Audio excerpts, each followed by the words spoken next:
Ils ont entre 20 et 35 ans. Ils viennent de 6 pays d'Europe. Ce sont tous des athlètes confirmés. Ensemble, ils vont remonter le temps pour participer à la reconstitution des Jeux de l'Antiquité. Une véritable compétition, une aventure d'archéologie expérimentale. En Grèce, et pendant plusieurs semaines, ils vont revivre dans la peau des athlètes du IVe siècle avant Jésus-Christ pour s'affronter, 2300 ans plus tard, sur le stade antique d'Olympie.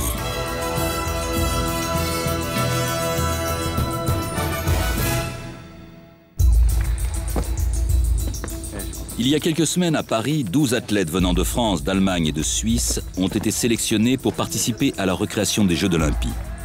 Ils doivent tous se préparer physiquement et psychologiquement à courir pieds nus, lutter dans le sable et vivre comme les athlètes grecs de l'époque hellénistique. De leur côté, archéologues et décorateurs bâtissent un gymnase antique où objets, mobilier et costumes du quotidien viendront parfaire la véracité de l'aventure.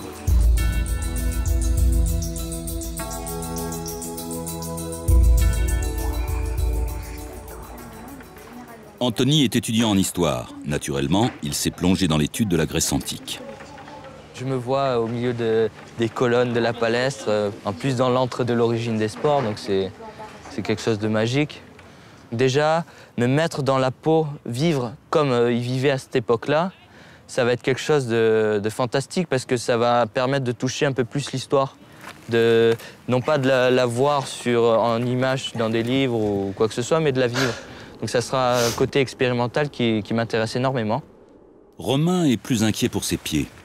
Les plages de son Languedoc natal sont devenues son terrain d'entraînement favori. J'ai quand même un petit peu essayé d'adapter mes entraînements à ce que je vais faire là-bas. Je crois qu'il faudra encore ces 3 semaines pour finir de me préparer, mais ça va, je suis plutôt serein, quoi, ça va. Guillaume, étudiant en éducation physique et décathlonien performant, se prépare psychologiquement à une aventure difficile. Niveau gestuel, genre le lancer de disque, bon, c'est pas tout à fait la même chose. Le lancer de javelot, il est plus long, ça se lance avec une sorte de projeteur, je sais pas comment ça s'appelle, des lanières.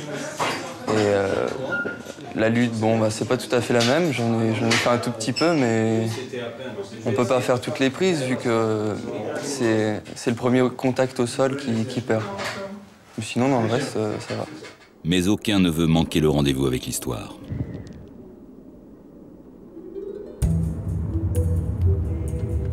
Pendant ce temps, Philippe de Carbonnières, l'archéologue français, retourne en Grèce pour déterminer le lieu où sera édifiée la palestre. La mission est difficile. Le souci de justesse historique est constant dans toutes ses démarches. L'évocation doit être la plus fidèle possible.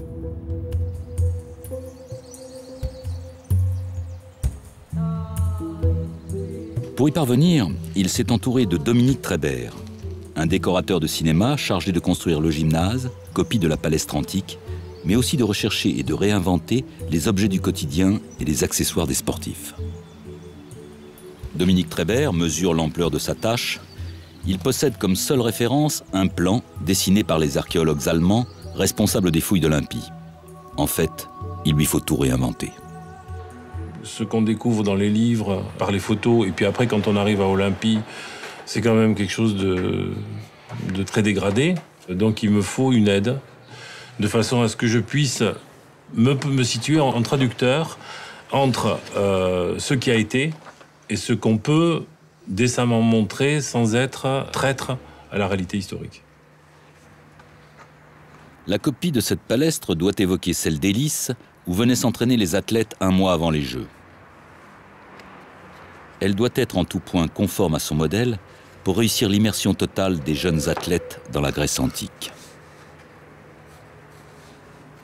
Dans ma tête, je me suis amusé avec des dessins et puis à me promener comme ça, à me faire des promenades dans cet objet. Je savais qu'il serait pas, notre objet final ne serait pas aussi grand, mais j'ai commencé à me raconter des histoires, que j'étais grand comme ça et que j'allais passer à l'intérieur des colonnes. C'est la base de la rêverie, en fait.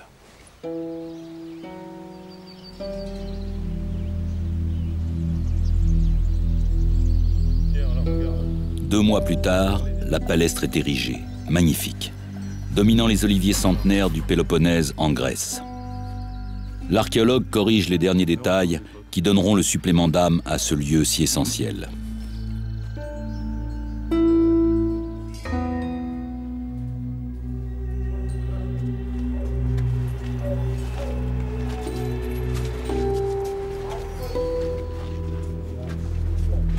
C'est le seul endroit qui n'a pas été touché. Là, c'est vraiment la Grèce. Hein. En tout cas, moi, la première impression est bonne. C'est vraiment impressionnant.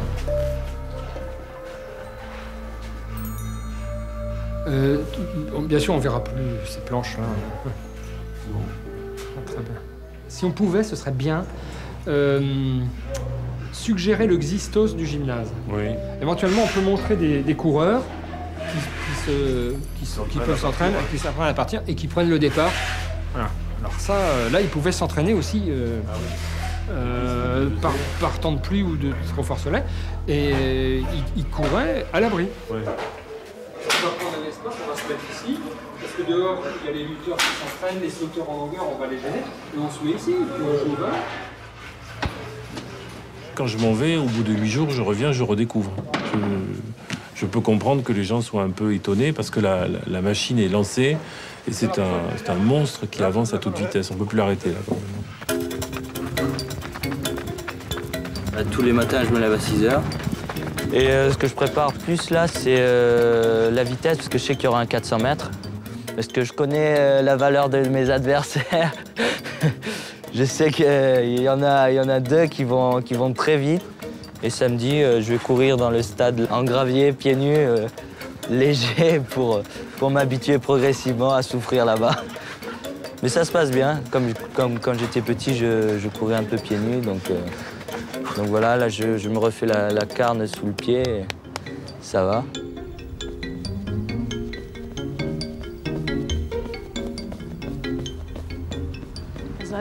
Il fait son cinéma, ça fait même pas mal, c'est que de la boue.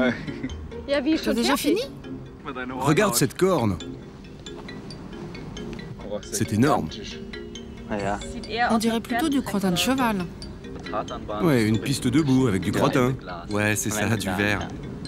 Et après, des charbons ardents. Dans sa quête de justesse historique, Dominique Trébert ne néglige aucun détail. Il se rend dans les laboratoires du musée du Louvre à Paris pour disséquer les secrets du strigile, ce racloir qu'utilisaient les athlètes pour se débarrasser de l'huile, du sable et de la sueur accumulée lors des entraînements. Un objet caractéristique, dessiné ou évoqué sur des centaines de vases. Un des accessoires typiques du monde athlétique dont la forme a peu varié au fil des siècles. J'ai essayé de réinventer l'objet en me disant, bon, il faut racler.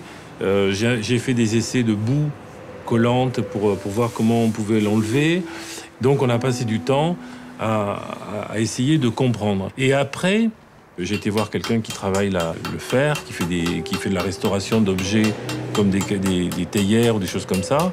Et en 1 heure de temps, on a trouvé des solutions.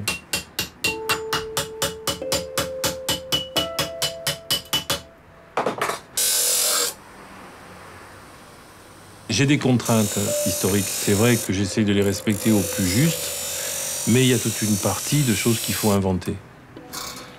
Il faut retrouver des matières, il faut retrouver des couleurs, il faut retrouver des accessoires sur les objets, sur réinventer des gestes. Ça, c'est une grande aventure, quoi. Courir pieds nus fait peur. Aucun des athlètes ne se risquerait à compromettre sa carrière en se blessant, et pourtant, l'enjeu en vaut la peine. Alors chacun essaie sa petite astuce qui l'aidera progressivement à se débarrasser de ses chaussures. Moi, ça va pas trop mal parce que j'ai tendance à plus courir à prendre l'appui sur l'avant du pied. Ça peut être tendance à se déchausser un peu. Maintenant, ici, c'est très dur, donc je sais pas. Après, c'est vrai que moi, j'attaque moins sur le talon, donc pour moi, ça passe mieux en tout cas. Oui. Pour moi, ça, c'est pas mal, ça protège les orteils, quoi. Celle-là, c'est la moins sensible, quoi. Maintenant, ce que j'ai peur, c'est, tu sais, comme on a un mouvement de griffer, quand tu cours, c'est que ça parte. Avec la pression.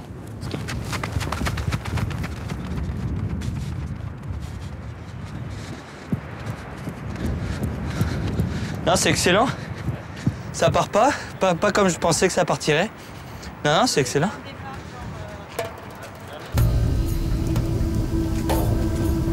L'archéologue, lui, me nourrit. Je veux dire que j'ai pris un peu une position qui était de dire que je suis vide, il faut me remplir.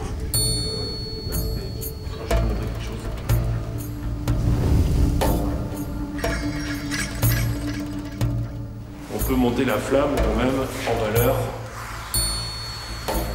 Ça peut être envisageable pour des petites offrandes.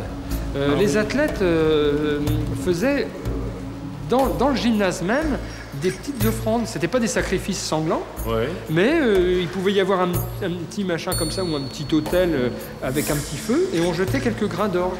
C'était un petit rite comme ça, c'était un rite d'offrande. C'était religieux qui soulignait bien le côté religieux qui accompagnait tout le temps la vie de ces gens-là. Hein.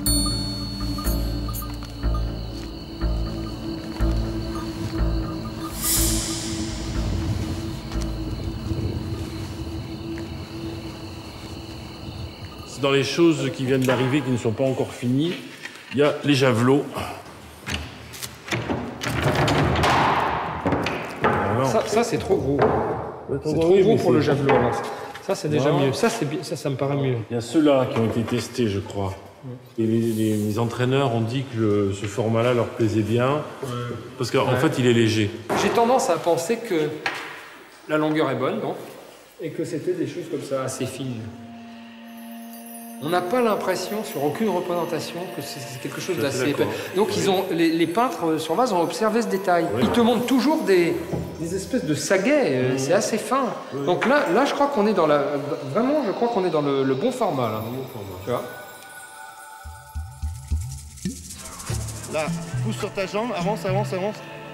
C'est là qu'il passe. Jeune chef d'entreprise et spécialiste du 400 mètres, Xavier est sélectionné pour faire les 5 épreuves du pentathlon.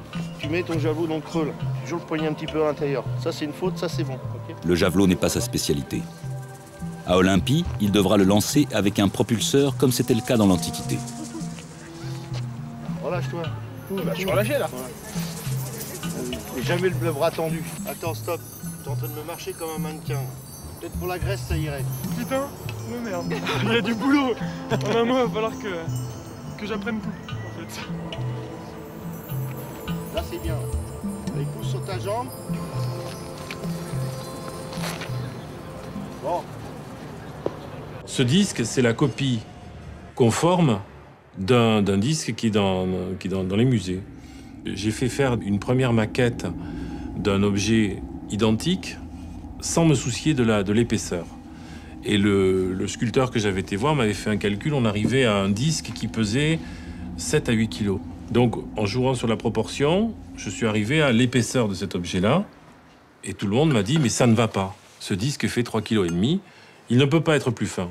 Tu vois, je veux dire, c'est plus fin que ça, c'est ridicule. Donc, tout le monde m'a dit, ça ne va pas. Or, c'est du bronze. Et je ne peux pas changer la densité du bronze. La seule personne qui est venue, en fait, à mon secours, c'est l'entraîneur. Et Perrin est arrivé, il a dit, il fait 3,5 kg. Et alors ? On ne cherche pas à battre le record du monde avec des disques qui ne font qu'1,5 kg. La preuve... Oh là, record battu. Ouais. Ouais, 2 kilos, il est balance à... 2 kilos, 70 mètres. 60-70 mètres. Parce que ça, nous, on ne sait plus le faire, mais il faut... Il y a des mecs comme Motti qui envoient des grenades à 80 mètres. Hein. Ouais, d'accord. Bon, déjà, ce qu'on sait, c'est que premièrement, l'engin marche et qu'on vient d'établir le premier record du monde avec ça. Bon, c'est pas mal quand même comme après-midi. Hein.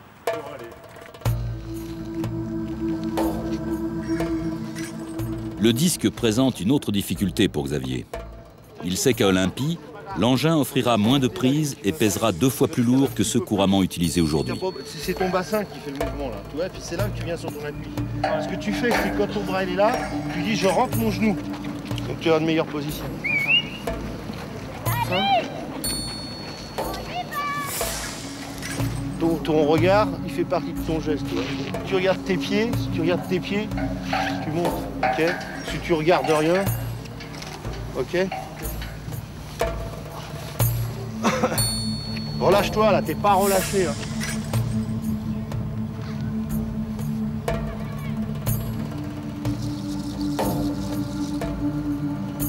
Regarde l'appareil photo quand t'es derrière. Voilà. Toujours la même chose, et maintenant tu rentres le genou. Voilà. À Olympie, les haltères n'étaient pas seulement des instruments de musculation, ils servaient surtout de balancier pour se projeter encore plus loin dans le saut en longueur. Quelques spécimens ont été fabriqués spécialement pour cette discipline. Qu'est-ce que c'est ça?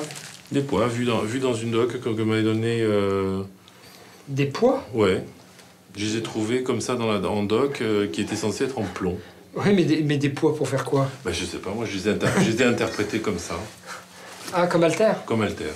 Parfois, effectivement, on peut voir des objets qui ont cet aspect de profil. Mais qu'est-ce qui nous dit que c'est comme ça, forcément?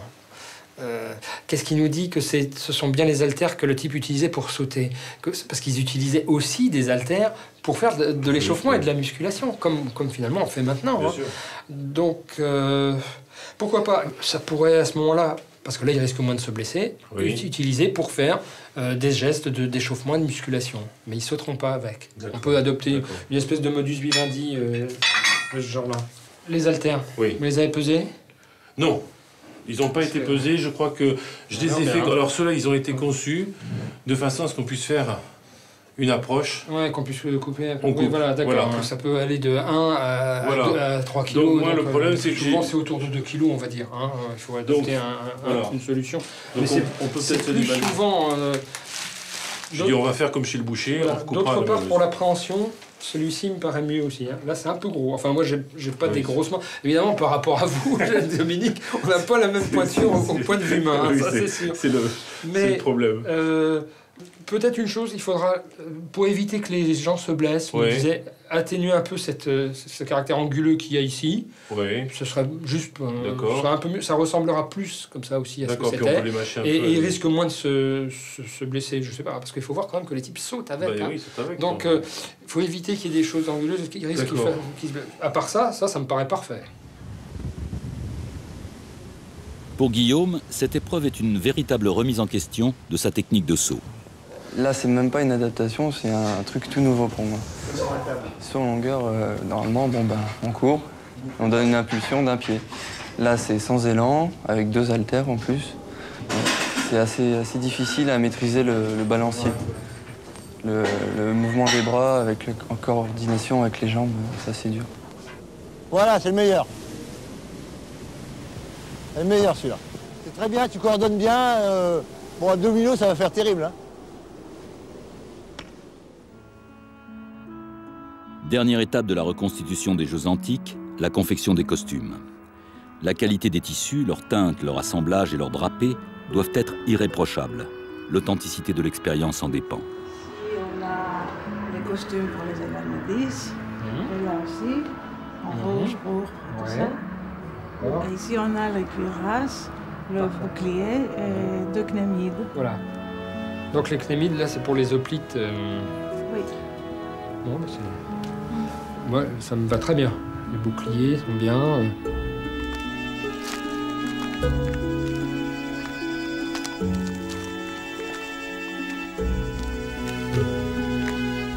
Oh, il est magnifique. Hein, mais là, c'est comme on est à l'époque hellénistique, c'est ce que je dis toujours, c'est comme si on représentait des soldats de la guerre de 14 en costume Louis XV ou napoléonien, quoi. Enfin, comme des grenadiers de l'Empire. Donc là, ça, malheureusement, on ne peut pas garder ce modèle. Donc il faut vraiment constituer à l'époque hellénistique. Et là, on peut pas garder ce casque, malheureusement. Et puis un truc comme ça. On réduit un peu ici, voilà. Et on le fait venir un peu comme ça, tu vois. Un peu plus rond ici. Ouais, voilà, ouais.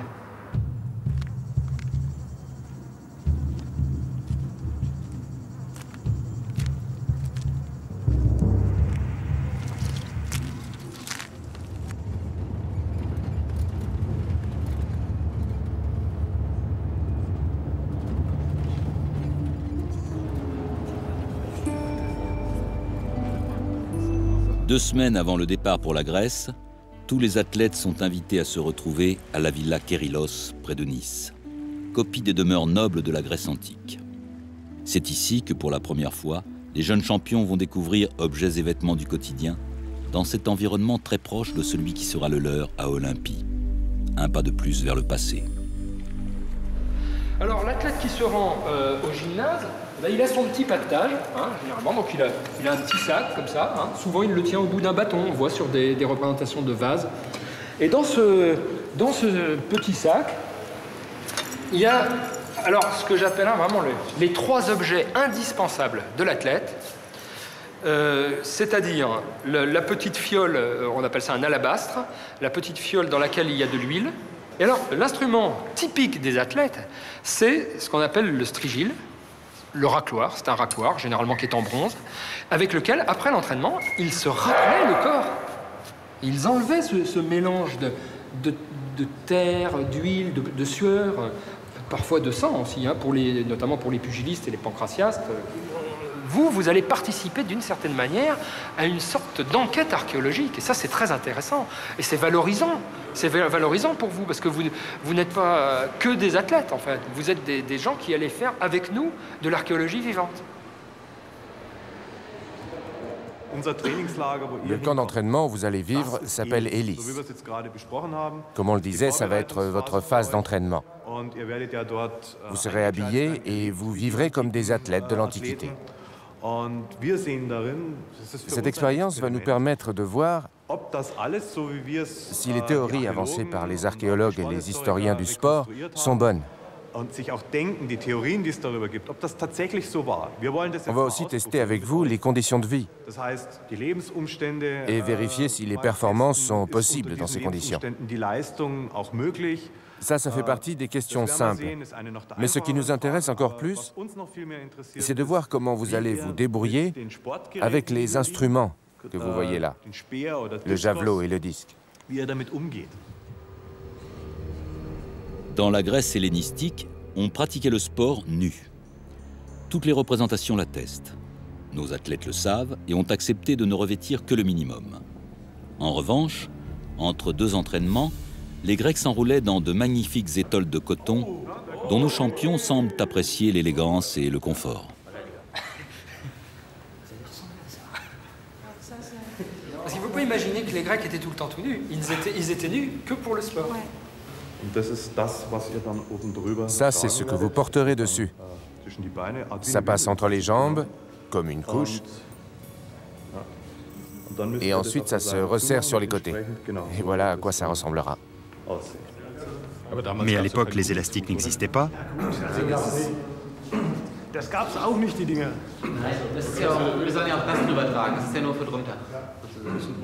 C'est juste pour pas faire fuir les téléspectateurs. Oui, oui. Et la tunique est plus souple, c'est pour ça. Elle peut être même plus courte, la tunique. Non, c'est très bien les couleurs, c'est bien, ça fait pas... C'est beaucoup plus ample, il y a certainement une plus grande liberté de mouvement. Les gens devaient avoir une certaine aisance, vous voyez, dans leur corps. Ça a joué, ça c'est sûr. Ça a joué aussi sur l'attitude, les gestes, le sentiment du corps, le fait d'avoir des vêtements comme ça assez lâches, vous voyez, dans lesquels on se sentait bien. Ça fait plus super-héros. Même les chaussures, c'est comme t'as rien au-dessus, tu sens aéré, c'est comme si ça facilite ta envie d'aller en haut. En fait, ça se noue plus ou moins serré sur la cheville. C'est une sandale très confortable, parfaitement adaptée à la Grèce. Voilà, il n'y a pas besoin de lui défaire plus les cheveux, là. C'était très grec. Oh là là, c'est incroyable. Il fait vraiment grec. Ce bandeau qu'il a autour des cheveux, là, ça c'est le bandeau des vainqueurs hein, aussi. Hein. Mais ça, on va l'utiliser pour séparer aussi les différents groupes d'athlètes comme couleur. Ça va coûter un peu plus cher. Mais je me sens super bien. C'est super agréable à porter. C'est comme je disais, un kimono. Ça fait me penser un peu c'est grec, mais aux arts martiaux, Enfin, comme j'ai pratiqué un peu aussi, donc voilà, c'est agréable à porter, quoi. On se sent bien, à l'aise. J'ai l'impression d'être grec là. Je suis bien. Oui, non, c'est vrai, franchement, même les chaussures, tout va bien, quoi. Enfin, c'est un rêve qui devient réalité, quoi. C'est une bonne expérience. Demain, nos athlètes découvriront Olympie, dont ils rêvent depuis des mois. Le stade mythique, les pistes d'entraînement, la palestre, les costumes qu'ils devront s'approprier pendant 10 jours. 10 jours pour remonter le temps.